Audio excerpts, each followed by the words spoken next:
pastor, ¿cómo estamos, pues? Que Dios me lo bendiga, seguro. Yo quiero cantar una canción a aquellos que cuando el pastor comienza, pues allí a la charla, a la plática, comienzan a cerrar los ojitos.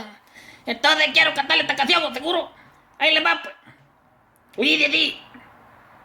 Cuando el pastor comienza a predicar, el de la par comienza a roncar. Cuando el pastor comienza a predicar, el de la par comienza a roncar.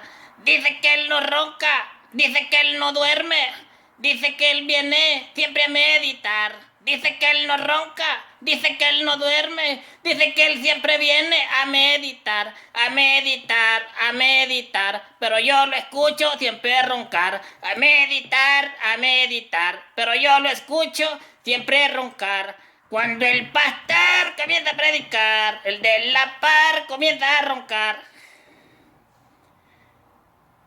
Ya me cansé, fíjense, mucha, pero lo que les quiero decir es esto. Que es verdad, a muchos he visto, a mí me ha pasado, que a veces quisiera ponerme unos palitos de fósforo en los ojos porque me cierran solo, que seré de volado. Entonces, pues, ahí estamos, pues, un saludito para pastor y para todo, pues, para la pastora y para todito ahí de la iglesia, va. Un saludito, caluroso para cada uno de ustedes, pues.